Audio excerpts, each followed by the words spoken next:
Thank you, Mr. Chairman. I appreciate you holding this hearing, and the frivolous remark is troubling to me as well.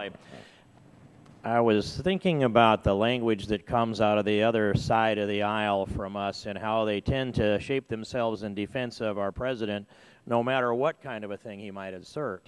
And I remember the statement he made to the public and reiterated in his last State of the Union address when he said, "I have a pen and I have a cell phone, and if Congress doesn't act, I will."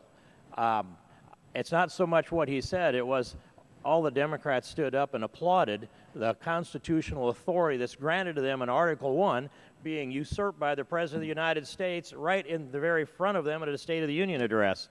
So I'm not very moved by the constitutional arguments that I hear from my colleagues these days, having seen that demonstration of them leading the standing ovations. However, I would turn to Mr. Onek and note some of the things in your testimony. The primary purpose of the individual mandate is not to raise revenue.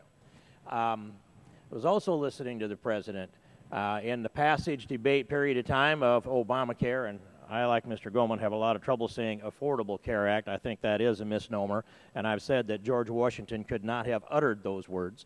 But the primary purpose of it, as you said, was so that individuals will buy insurance. The President said, I will not sign a bill that increases the deficit by one dime. So this needed to match the CBO score. It needed to match the actuarial figures. If it raised one dime, the fine, the penalty, the tax for the individual mandate, then that was a qualifier for the President to sign the bill. And do you have an estimate on how much revenue was raised, or is projected to be raised, Mr. Onek? You mean by the mandate? Yes, by the individual mandate. Well, in fact, although I don't think it's relevant, it doesn't raise revenue, it loses money. Last March... You know what I meant? We're talking about revenue, we're not talking about a balance sheet here. And so if you're gonna dun people to pay an IRS tax bill, that's raising revenue. I think we have to agree with that here. I believe... And so can we agree that it raises more than a dime?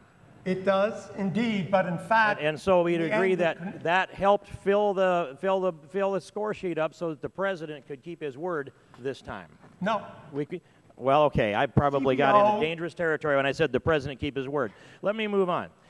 Each House shall determine the rules of its proceedings.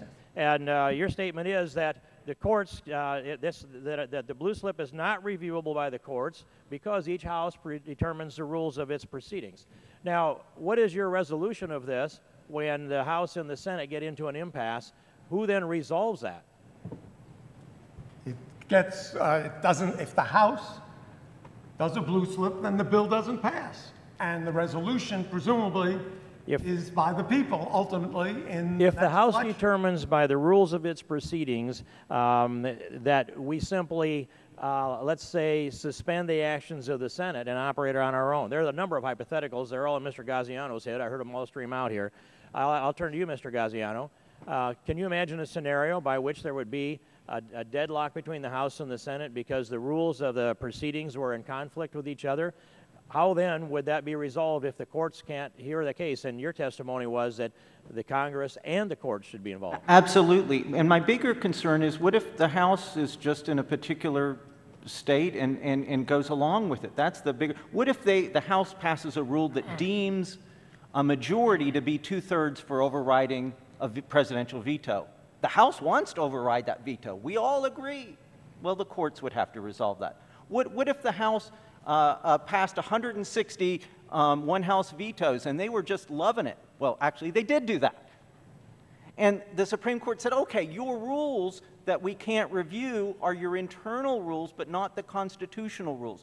The 2/3 vote requirement, the origination clause, the bicameralism and presentment laws, those are constitutional. The courts have to enforce those. So your testimony is both the courts and the Congress would be engaged in that resolution. Well, the Congress, if it does its job, I think Mr. Onek is right about one thing. If the House does its job, it won't ever create a case if the bill doesn't get passed unconstitutionally. But the courts are around for things that are unconstitutional. So the Obamacare Act, for example, this body's desire to pass the law before you read it. that was just an illegal procedure, and the House can't acquiesce in a violation of the Constitution of that nature. Thank you, Mr. Graziano. Mr. Chairman, I appreciate and